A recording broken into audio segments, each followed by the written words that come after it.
ఆ సత్యనారాయణ స్వామి ఒక ముసలి బ్రాహ్మణ రూపమును పొంది ఆ వేద బ్రాహ్మణునికి ఎదురుగా పోయి అడుగుతాడనమాట. ఓ స్వామి, మీరు వేదం చదివి కూడా ఇలా కష్టాల పాలై భిక్షాటన చేస్తూ తిరుగుతున్నారని చెప్పి అడుగుతాడు. ఆ మాటలు విన్న స్వామి ఆ విష్ణు ముసలి బ్రాహ్మణ దగ్గర ఆ స్వామి దగ్గర ఇలా చెప్తాడు అనమాట. ఓ ప్రభు, నేను అనేక సంవత్సరం నుండి తిండకు తిండి అయినా లేక ప్రతి ఇల్లు తిరిగి భిక్షాటన చేస్తూ తిరుగుతున్నాను. నా కష్టములు తొలగిపోవడానికి ఏదైనా ఉపాయం అంటే నాకు సెలవిమని చెప్పి కోరగా అప్పుడు ఆ స్వామి ఇలా చెప్తాడనమాట. పోయి కలియుగున శ్రీహరి సత్యనారాయణ స్వామి రూపమై ఉన్నాడు కావున నీవు ఆ కష్టాలన్నీ తొలగిపోటుకు సత్యనారాయణ స్వామి తాను చేయము. అలా చేసినట్లా నీ కష్టములు ఎలా తొలగిపోవాలని చెప్తాడు. ఆ మాటలు విన్న ఆ బ్రాహ్మణుడు చాలా సంతోషించి ఆ స్వామి దగ్గర సెలవు తీసుకొని నమస్కారం చేసుకుని తిరిగి తన గృహానికి వెళ్ళి సత్యనారాయణ స్మృతం చేస్తే ఇంత గొప్ప ఫలితము కలుగునా అని ఆలోచించుకుంటూ ఆ రోజు రాత్రంతా కూడా నిద్ర కూడా పట్టకపోగా ఆలోచించుకుంటూ తెల్లవారుజామున నిద్ర లేచి తమ కాలకృతంగా నేర్చుకుని ఆ సత్యనారాయణ స్వామి నమస్కారం చేసుకుని వేడుకుంటాడు. ఓ ప్రభు, ఇవాళ నేను భిక్షాటన చేసిన వచ్చిన ధర్మంతో తప్పకుండా నేను నీ సత్యనారాయణ సమర్థాన్ని చేస్తాను స్వామి అని చెప్పి స్వామికి నమస్కారం చేసుకుని భిక్షాటన చేసుకోవడానికి వెళ్ళగా ఆ రోజు ఆ బ్రాహ్మణునికి చాలా ద్రవ్యం లభిస్తుంది. దానితో అతను చాలా సంతోషించి తన గృహానికి వెళ్ళి బంధుమిత్రులను ఆహ్వానించి యథావిధంగా సత్యనారాయణ స్మృతాన్ని ఆచరిస్తూ ఉంటారు. అలా వ్రతాన్ని చేస్తూ ఉండగానే ఆ బ్రాహ్మణుడు సకల పాపం నుండి విముక్తి పొందిన ఆవిడై ధనవంతుడై పుత్రవంతుడై బ్రతికున్నంత కాలం కూడా ప్రతి మాసము ఇవ్వకుండా సత్యనారాయణ స్మృతాన్ని ఆచరిస్తూ అంతిమన స్వర్గలోక ప్రాప్తి పొందుతారని చెప్పి శ్రీ మహావిష్ణువు నారద మహాముని తెలియజేస్తుండగా అప్పుడు నారద మహాముని మర్యాద అడుగుతారు. ఓ ప్రభు, ఒకప్పుడు ఆ బ్రాహ్మణుడు భక్త శ్రద్ధలతో సత్యనారాయణ వ్రతాన్ని చేస్తూ ఉండేవాడు కదా, ఇంకా ఎవరైనా వచ్చి ఆ వ్రతాన్ని చూశారా, వారు కూడా చేశారా, ఇదంతా నాకు సవిస్తరంగా తెలుపవచ్చున్నాను, వివరింపమని చెప్పి కోరగా అప్పుడు శ్రీ మహావిష్ణువు నారద మహామునితో ఇలా సెలవిస్తాడనమాట. ఓ నారద మహాముని, విను. ఒకప్పుడు ఆ బ్రాహ్మణుడు భక్తి శ్రద్ధలతో సత్యనారాయణ వ్రతాన్ని చేస్తూ ఉండగా కట్టెలకు కలిసి నుంచి వాడు అక్కడ వచ్చి కట్టెలకు ఆవిడ కింద కలిసి లోనికి వెళ్ళి ఆ సత్యనారాయణ వ్రతాన్ని తప్పించి ప్రసాదాన్ని తీసుకొని తిరిగి ఆ బ్రాహ్మణుడి దగ్గరికి వెళ్ళి అడుగుతారనమాట. ఓ ప్రభు, మీరు చేస్తున్న ఈ వ్రతమేమి, ఈ వ్రతం చేసినట్లా ఏమి ఫలితము కలుగును, దయతో విషయమంతా నాకు తెలుపమని చెప్పి కోరగా అప్పుడు ఆ బ్రాహ్మణుడు కట్టెల వ్యాపారంతో కొంత ప్రసాదాన్ని ఇచ్చి ఇలా ఇస్తాడనమాట. పోయి అనేక సంవత్సరం నుండి నాకు తిండకు తిండి అయినా లేక ప్రతి ఇల్లు తిరిగి భిక్షాటన చేస్తూ తిరుగుతుండగా ఒకనాడు ఆ సత్యనారాయణ స్వామి వారు నాకు ఈ వ్రతాన్ని చేయమని చెప్పి ఆజ్ఞాపించాడు. కావున ఇప్పుడు నేను ప్రతి మాసము జరుపుకుంటా వ్రతాన్ని చేస్తూ సుఖ సంతోషాలతో ఉన్నాను. కావున నీవు కూడా నీ కష్టములా తొలగిపోటుకు ఆ సత్యనారాయణ వ్రతాన్ని ఆచరించు. అలా చేసిన నీ కష్టములా తొలగిపోవాలని చెప్తాను.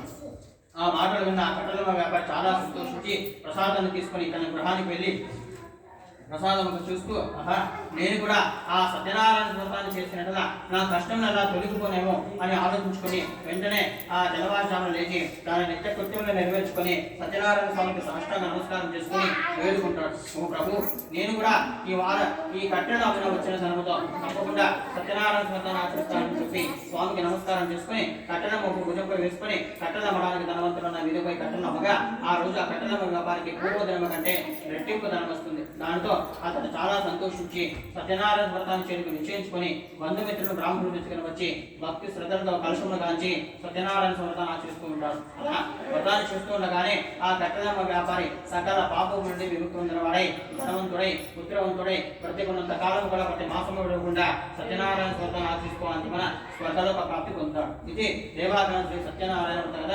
ద్వితీయోధ్యాయ సమాప్త.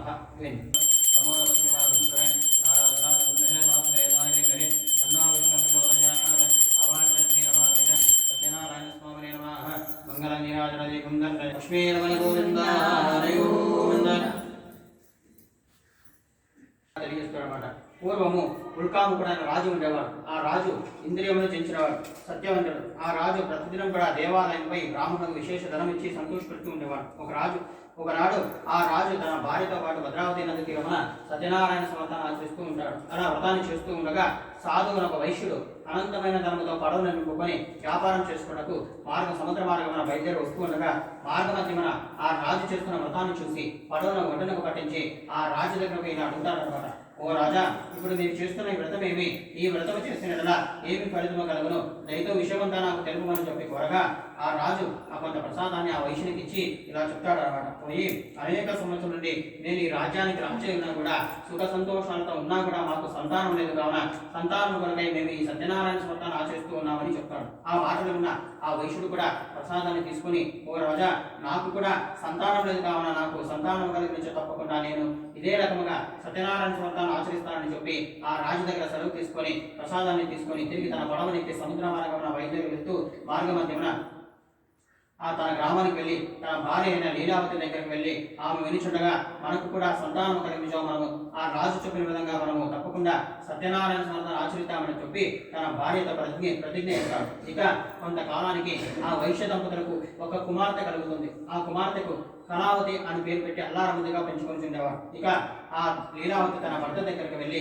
ఓ నాదా, మనకు సంతానం కలిగించి సత్యనారాయణ వ్రతాన్ని చేద్దామని చెప్పి ప్రతిజ్ఞ చేశావు కదా, మనకి ఇప్పుడు సంతానం కలిగినది కనుక మనం ఇప్పుడు వ్రతాన్ని చేద్దామని చెప్తుంది. ఆ మాటలో ఉన్న వైశ్యుడు అమ్మాయి వివాహ కాలంలో వ్రతాన్ని చేద్దామని చెప్పి వ్యాపార కొరకై పట్టణంలోకి బయలుదేరి వెళ్ళిపోతాడు.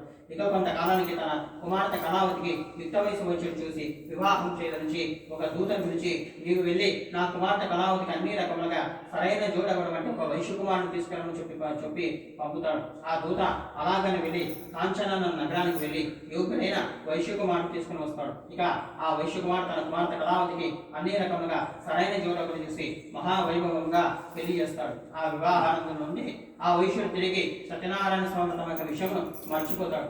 ఇదంతా గమనించిన ఆ స్వామి ఆ వైశ్యునిపై కోపం పెంచి శపిస్తాడనమాట. వీనికి దారుణమైన కఠిన దుఃఖములు కలుగును గాక అని చెప్పి శపిస్తాడు. ఇక కొంతకాలానికి ఆ వైశ్యుడు తన అల్లుడితో పాటు వ్యాపార నిమిత్తము పడవలో అనేక ధనము నగలు నింపుకొని వ్యాపారం చేసుకున్నకై మార్గ మధ్యమున సముద్ర మార్గమున బయలుదేరి వెళ్తూ ఉండగా మార్గ మధ్యమున రత్నస్థానపురం అనే పట్టణానికి వెళ్తారు. ఆ పట్టణంలో చంద్రకేతు అనే మహారాజు పరిపాలిస్తూ ఉంటాడు. ఇక ఆ రాజుగారి దానాగారమున అదే రోజున కొంతమంది దొంగలు కొంత ధనాన్ని అపహరించుకొని పారిపోతూ ఉండగా అప్పుడు రాజుభటులు వారిని వెంబడిస్తూ ఉంటారు.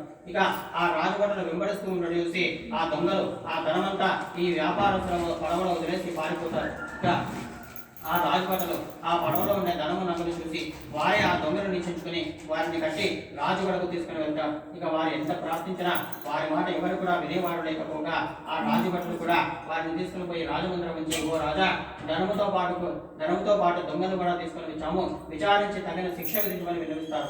ఆ రాజు ఏమీ విచారించకుండానే వీరిని తీసుకుని పోయి కారాగృహంలో బంధించమని చెప్పి ఆజ్ఞాపిస్తారు. భటులు వారిని తీసుకొని పోయి కారాగృహంలో బంధిస్తారు. ఇక వారు ఎంత ప్రార్థించినా వారి మాట ఎవరు వినేవారు లేకపోగా సత్యనారాయణ స్వామి శాపం వలన లీలావతికి కళావతికి మనోవిచారణ అధికమై తినటకు తిండి అయినా లేక ప్రతి ఇల్లు తిరిగి భిక్షాటన చేస్తూ తిరుగుతూ ఉంటారు. ఒకనాడు కుమార్తె అయిన కళావతి భిక్షాటన చేస్తూ తిరుగుతూ ఒక బ్రాహ్మణుని గమన చేరుకుంటుంది. అదే రోజున ఆ బ్రాహ్మణునిలో సత్యనారాయణ స్వామి వ్రతము జరుగుతూ ఉండగా అక్కడనే ఒక కథ విని ప్రసాదం కూడా స్వీకరించి ఇంటికి ఆలస్యంగా చేరుకుంటుంది. అప్పుడు తన తల్లి అయిన లీలావతి తన కుమార్తెతో, అమ్మాయి, ఇంత రాత్రి వరకు ఎక్కడ ఉంటుంది అని చెప్పి అడుగుతుంది. ఆ మాటలు కళావతి, అమ్మా, నేను ఒక బ్రాహ్మణుని సత్యనారాయణ స్వామి జరుగుతుండగా అక్కడనే ఉండి కథ విని ప్రసాదం కూడా స్వీకరించి వచ్చానని చెప్పి కొంత ప్రసాదాన్ని తన తల్లికి ఇస్తుంది. ఆమె ఆ ప్రసాదం చూస్తూ, మీ తండ్రి గారు ఇదే రకంగా మాకు సంతానం కలిగించో సత్యనారాయణ వ్రతం చేద్దామని ప్రతిజ్ఞ చేశారు, మనము ఆ వ్రతం చేయకపోతే ఇలాంటి పరిస్థితి కలిగిందని చెప్పి తన కుమార్తెతో చెప్తూ తిరిగి వారిద్దరు కూడా సత్యనారాయణ వ్రతం చేతుకు నిశ్చయించుకొని బంధువులను బ్రాహ్మణులు తీసుకుని వచ్చి వ్రతాన్ని చేసుకుంటూ ఉండగా అప్పుడు కలలో ఆ చంద్రకేతు మహారాజుకు స్వామి సాక్షాత్కారమై, ఓ రాజా, నీ కారాగారమును అన్యాయంగా వర్తించబడుతున్న ఆ వ్యాపారస్తుల వెంటనే విడిచివేయము, వారి ధనమంతా ఇచ్చివేయము, లేనిచో నీవు నీ రాజ్యమంతా కూడా సర్వనాశనమైందని చెప్పి స్వామి చెప్తాడు. ఆ మాటలు విన్న రాజు వెంటనే నిద్ర మేల్కొని సభ చేసి మంత్రి, పురోహితులు, రాజభటుల గురించి వారందరూ గెలుచుండగా వెంటనే రాజభటులతో మీరు వెంటనే వెళ్ళి ఆ వైశ్యుని చెరుకు తీసుకురామని చెప్పి ఆజ్ఞాపిస్తాడు. భటులు వారిని తీసుకుని వచ్చి రాజమందిరం ఉంచుతారు. ఇంకా ఆ వైశ్యులు ఆ రాజును చూస్తూ, రాజు మాకు ఇంకా ఎలాంటి శిక్ష విధిస్తాడు అని చెప్పి భయభ్రాంతులు ఉండగా అప్పుడు ఆ రాజు వారిని చూసి, పోయి దైవ శాపం వల్ల మీకు అలాంటి స్థితి కలిగినది, ఇక మీకు భయం లేదు, మిమ్మల్ని విడిచిపెట్టుచున్నాడని చెప్పి వారికి క్షురాదం చేయించి కట్టుకట్టుకు నూతన వస్త్రం ఇచ్చి తాను స్వాధీనం చేసుకునే ధనానికి రెట్టింపు ధనం ఇచ్చి ఇక మీరు ఆధారంగా మీ గ్రామానికి చేరుకోవచ్చునని చెప్తాడు. ఆ మాటలు విన్న వైశ్యులు చాలా సంతోషించి ఆ ధనము నగలు తీసుకొని సంచులను తిరిగి సముద్ర మార్గమున తమ గ్రామానికి బయలుదేరి వెళ్తూ ఉంటారు. ఇదే దేవాఖండ శ్రీ సత్యనారాయణ తృతీయాధ్యాయ సమాప్త.